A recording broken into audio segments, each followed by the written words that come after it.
This is HeKnowsFitness Sport, bringing you that heat and that fire. All right, y'all, man. Remember, before I get onto the video, make sure y'all check out in the description section. Hit that link for HeKnowsFitness. HeKnowsFitness is the second YouTube channel of HeKnowsFitness Sport.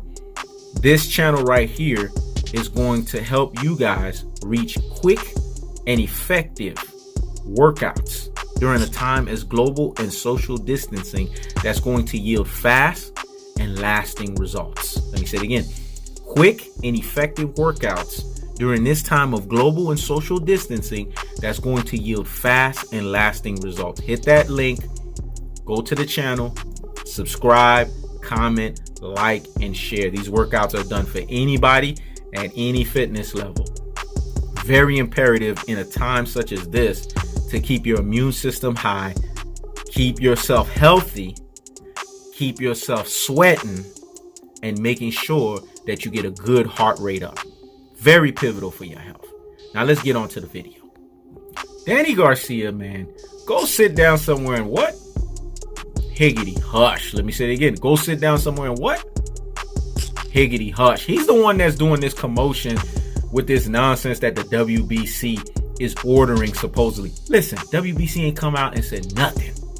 Until they come out officially and say that this fight is ordered, it's not going to happen. And first and foremost, Errol Spence is a superstar of epic proportions and epic magnitudes. Who is Danny Garcia to be pushing Errol Spence to force Errol Spence to fight? Come on, you classic dotes and you troglodytes. Come on, you Rudy Poo and you plum brains. Come on, you ultra fanboys with the ultra fanboy rhetoric. Danny Garcia has no pull here. So Danny Garcia cannot tell Errol Spence, hey, you need to fight me next. That's not going to happen.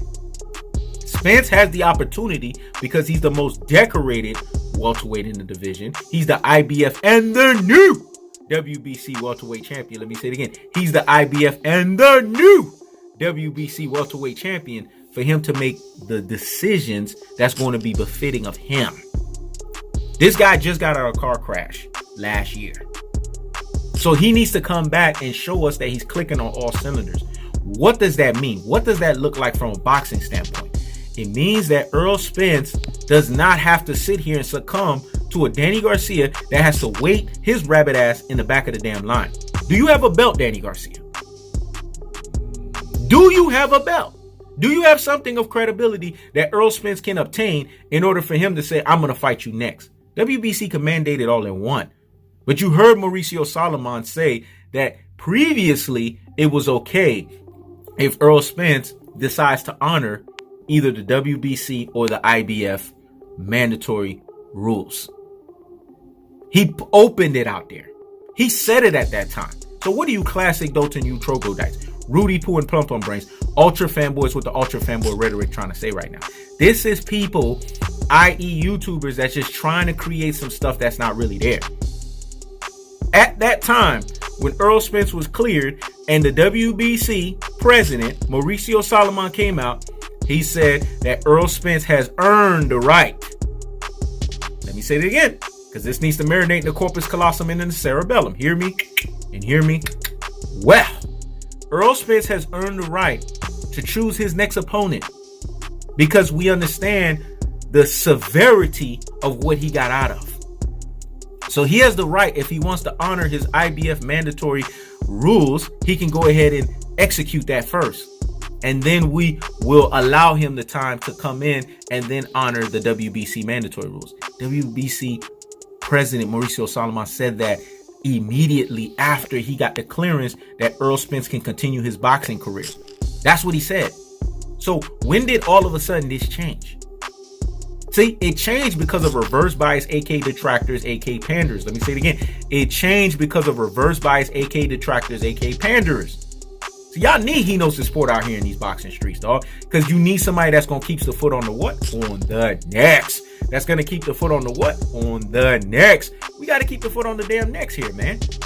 Danny Garcia don't run nothing but the fact that he's a cherry picker, man, of epic proportions and epic magnitudes. That's what Danny Garcia is at his truest and his most properest levels.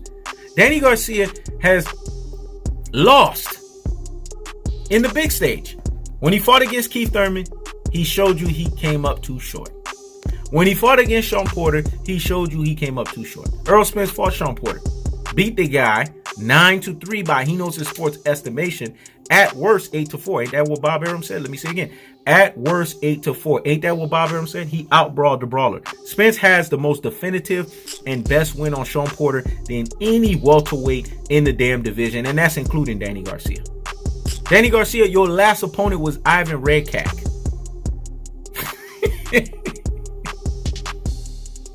Let me say it again. Your last opponent was Ivan Redkach. And you sit here barking out damn orders, you cherry picker? Giggity fucking hush. And who was your last opponent before that? You see what I'm talking about, though? Come on, man. A guy that wasn't even a legitimate 147 pounder that he KO'd. And everybody was like, oh man, look what he did. Are you guys serious? Are you guys serious? Danny Garcia's last two opponents are nothing to be admired of. But yet he has the right to run his mouth and say, oh, Errol Spence has to fight me. It's called jealousy, man. It's called, like Errol Spence said, the tables have turned. Let me say it again. It's called jealousy, and it's called, like Errol Spence said, the tables have turned. Boy, have the tables turned. He is the welterweight now that's running everything. Remember, they tried to Cold War his ass. Sean Porter, Danny Garcia, and Keith Thurman. Remember at the time when Floyd Mayweather was saying, y'all need to fight Errol Spence? But Errol Spence was the boogeyman. You know how when somebody's the boogeyman because they were what? High risk, low reward. Let me say it again. That's what the terminology boogeyman means. High risk, low reward. They all were basically saying, we're going to price ourselves out because we can't fight Spence. All of them said they wanted $10 million. This is documented, man. There's YouTube videos out here that denotes this. Let me say it again. It's documented, and there's YouTube videos out here denoting this stuff. They all wanted $10 million to fight Errol the True Spence. And if that's the case, folks, right, that they wanted $10 million to fight Errol the True Spence, that tells you everything fundamentally that you need to know as it pertains, as it relates, and as it's associated to Danny Garcia. A guy that didn't even want to fight Spence to start off with. A guy that was part of a Cold War situation to basically make sure that Spence, as the boogeyman he previously was, now we know he's no longer the boogeyman, he's the big fish, right? The big fish eating all the little guppies. Danny Garcia was a part of that. Now the tables have turned, and Errol Spence is the big fish, and Danny Garcia is the one looking on the outside. You think that now you can demand and dictate? Come on, man. Does that make any sense to you guys? I told you guys, boxers, promoters, and trainers alike can be Rudy Poo and Plum brains. Classic dolts and troglodytes. Ultra fanboys with the ultra fanboy rhetoric. This is what you're getting from Danny Garcia. All you're getting is a guy that's barking. Spence does not have to basically address any request that you make because you don't have nothing of significance that Spence wants. So wait your rabbit ass in line and wait till Errol the True Spence is ready to get back in the ring and fight your ass. You're not going to be the next opponent. And I don't care what anybody says. Because when I last checked, Spence is the most decorated welterweight in the damn division, and he has earned the right to choose if he accepts to fight a tune-up first to fight that. And if Danny Garcia has to wait his ass in line, like he has to continue to wait in line, then so damn be it. Because if you didn't want to wait in line, Danny Garcia, you shouldn't have ever lost your belt in the first place. Let me say it again. If you didn't want to wait in line, you should have never lost your belt in the first place. You don't have a bargaining chip. That's what the bargaining chip is. Have a damn belt. You don't even have that. So how can you sit here and run your rabbit ass cherry picking mouth to sit here and say, oh, Spence got to fight me next? What that sounds like is a cherry picker that's jealous and envious of the fact that Errol the True Spence demands what he demands at the welterweight division. He's the rock star of the welterweight division. He's the big fish of the welterweight division. And he's the money generator of the welterweight division. That's the cold-hearted and unadulterated cutthroat truth-teller fashion. I keeps the foot on the what? On the next. I keeps the foot on the what? On the next. This is HeKnowsFitness. Checking out.